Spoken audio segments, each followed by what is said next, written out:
అభ్యర్థుల ప్రకటనకి ముందే టీడీపీలో ఆశావహులు కుర్చీలో ఖర్చు వేసేందుకు తహతహలాడుతున్నారు. ఆలోచిస్తే ఆశాభంగం తప్పదన్నట్టు ముందస్తుగా ఆత్మీయ సమ్మేళనాలు, పోస్టర్ల ఏర్పాటుతో అధిష్టానానికి సంకేతాలు ఇస్తున్నారు. ఎవరికి వారు సీటుపై ధీమా వ్యక్తం చేస్తుండడం క్యాడర్ని ఇప్పుడు అయోమయంలో పడిస్తోంది.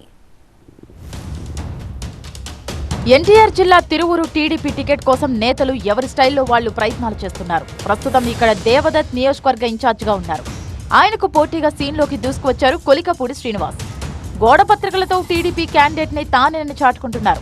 ఇక తోకల రాజవర్ధన్ రావు అయితే ఏకంగా ఫ్యామిలీ బయోడేటాతో ఫ్లెక్సీలు ఏర్పాటు చేశారు. ఒకే టికెట్ కోసం ముగ్గురు నేతలు పోటీ పడటం తెలుగు తమ్ముళ్లను పరేషాన్ చేస్తోంది. అన్నమయ్య జిల్లా రాయచోటిలోనూ సేమ్ సీన్. నియోజకవర్గ ఇన్ఛార్జిగా ఉన్న రమేష్ రెడ్డి టికెట్ తనకేనన్న ధీమాతో ఉన్నారు.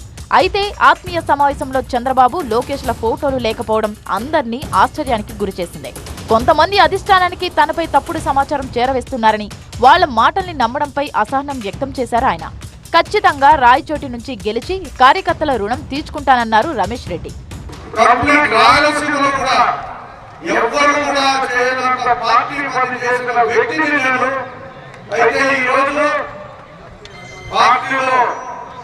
కొంతమంది ఇటువంటి సమాచారాన్ని దాచిపెట్టి అధినాయకుడికి ఏ పని చేయలేదని చెప్పడం చూస్తే చాలా బాధాకరమైంది.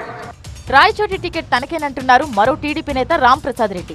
అధిష్టానం తన అభ్యర్థిత్వాన్ని సీరియస్ గా పరిశీలిస్తోందన్నారు. తప్పకుండా నా అభ్యర్థిత్వాన్ని ఆయన పరిశీలిస్తున్నారు. తప్పకుండా నాకే టికెట్ వస్తుంది. తప్పకుండా రాయచోటిలో రాబోయే కాలంలో తెలుగుదేశం పార్టీ జెండా ఎగరేస్తాం. ఇక నూజివీడు నియోజకవర్గ ఇన్ఛార్జిగా పార్థసారథి రెడ్డిని అధికారికంగా ప్రకటించింది టీడీపీ. దీంతో పార్టీని వీడుతున్నట్టు ప్రకటించారు ముద్దరబోయిన వెంకటేశ్వరరావు. ఉరిశిక్ష వేయబోయే ముందు కూడా చివరి కోరిక అడుగుతారు. టీడీపీ అధిష్టానం అలా చేయకుండా ఏకపక్షంగా నిర్ణయం తీసుకుందని ఆగ్రహం వ్యక్తం చేశారు. ఒక ఉరిశిక్ష చేసేటప్పుడు కూడా ఆ జడ్జి అడుగుతాడంట, అరే బాబు నీకు ఆఖరి కోరిక ఏదన్నా ఉందేమో అని అడుగుతారంట.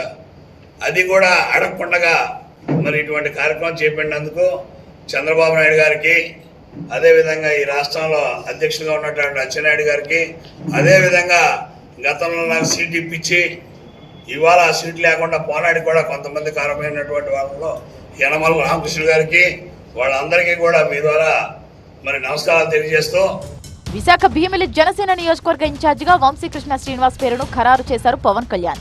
దీంతో అక్కడి నుంచి టికెట్ ఆశిస్తున్న గంటా శ్రీనివాస్ ను చీపురుపల్లికి పంపిస్తారనే ప్రచారం జరుగుతోంది. మంత్రి బొత్స సత్యనారాయణకు చెక్ పెట్టాలంటే గంటానే సరైనోడని టీడీపీ అధిష్టానం భావిస్తోందట. ఇదే విషయంపై గంటాతో చర్చలు కూడా జరుగుతున్నాయని తెలుస్తోంది. పొత్తు ధర్మంలో భాగంగా త్యాగాలకు సిద్ధం కావాలని ఇటు చంద్రబాబు, అటు పవన్ పదే పదే చెబుతుండటంతో ఆశావహుల్లో టెన్షన్ మొదలైంది. దీంతో ముందస్తుగానే తమ అభిమతాన్ని వేరువేరు రూపాల్లో తెలియజేస్తున్నారు.